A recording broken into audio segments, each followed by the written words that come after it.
Segunda, enganada pela serpente. Gênesis 3, de 1 a 7. Nós já lemos aqui, né? Eu vou ler o 7 para nós. Os olhos dos dois se abriram, perceberam que estavam nus, e então juntaram folhas de figueira para cobrir-se. Quais critérios Eva usou para escolher entre a palavra de Deus e a palavra da serpente? Então veja. Basicamente, vamos dizer assim, o principal fator foi o desejo de conseguir o conhecimento que lhe era proibido. Não é? Conseguir alcançar um nível que ela não precisava, mas que ela desejou ali. Não sei se você já ouviu essa frase, né? Inclusive ela foi colocada num anúncio aí, em que modelos estavam, uma determinada modelo falou assim: não preciso, mas quero.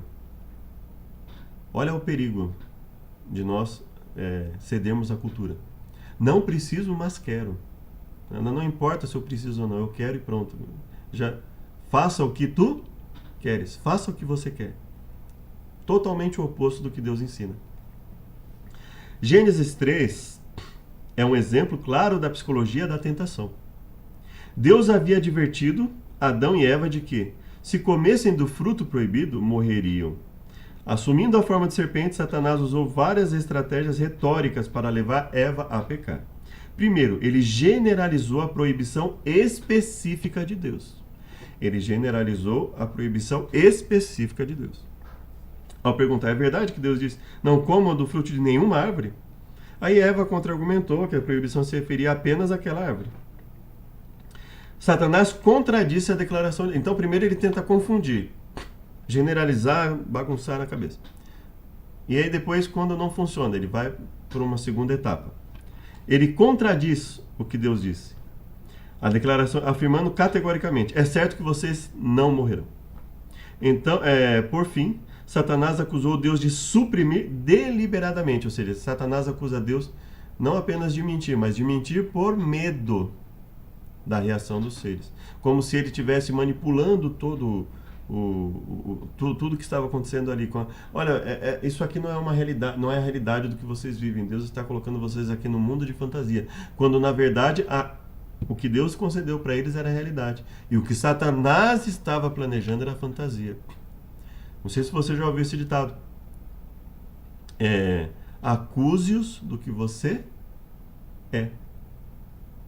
Ou seja, quando alguém quer enganar alguma pessoa, ele fala do outro aquilo que ele é. Satanás estava falando de Deus, estava atribuindo um caráter a Deus que não era de Deus, era de Satanás.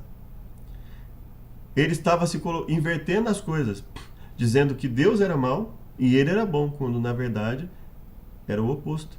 Ele estava querendo fazer com que Eva acreditasse nisso. E é muito perigoso, nós devemos ter muito cuidado, que Satanás usa essa estratégia constantemente, querendo fazer parecer que as coisas que Deus estabeleceu na sua palavra são más, e a fantasia que ele oferece é que é boa. E aí, ele fala, Deus sabe que no dia em que comerem, os seus olhos se abrirão, serão como Deus, conhecedores do bem e do mal. A curiosidade de Eva a levou ao terreno encantado de Satanás.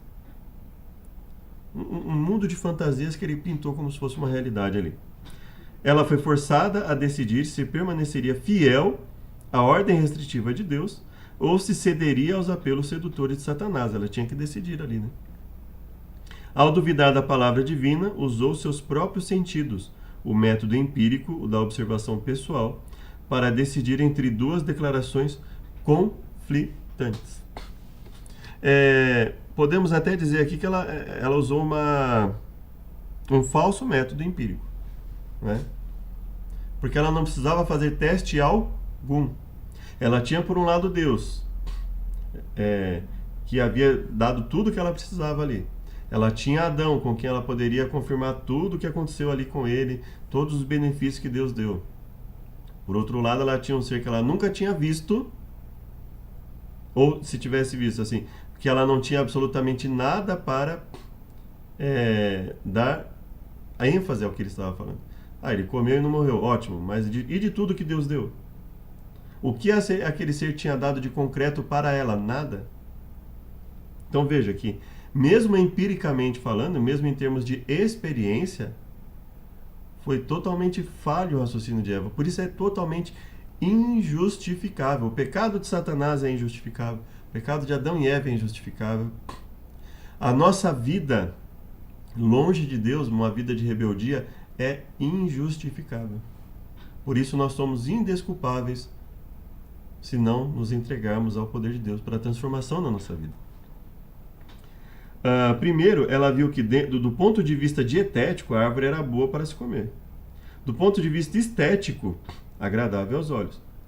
E de uma análise lógica falha, extremamente falha, e isso é quando o nosso egoísmo ele aflora, quando a nossa ansiedade aflora, a nossa lógica ela fica deturpada, perturbada.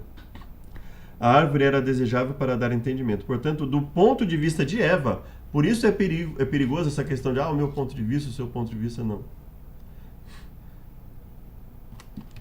E em lógica isso já é muito bem definido.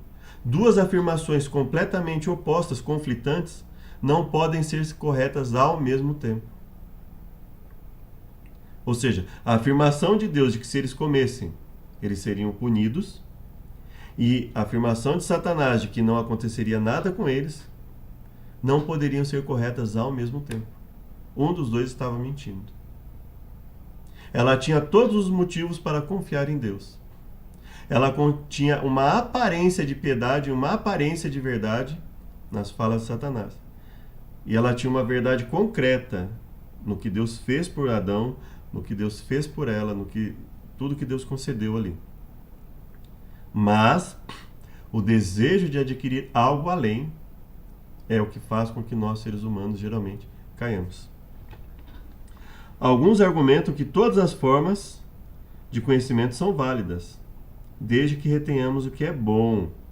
Mas as experiências trágicas de Adão e Eva no Jardim do Éden demonstram que o conhecimento em si pode ser muito prejudicial. Ou seja, para onde aquilo vai nos levar? Nós devemos ter muita cautela ao buscar o conhecimento. Por quê? Como eu vou buscar esse conhecimento? O que eu vou fazer com a minha mente para buscar esse conhecimento? Eu vou ter o domínio próprio, eu vou conseguir manter o meu domínio próprio, a disciplina necessária para decidir diante daquele tipo de situação? Há algumas coisas sobre as quais definitivamente é melhor não saber. E mesmo sabendo, é melhor não buscar.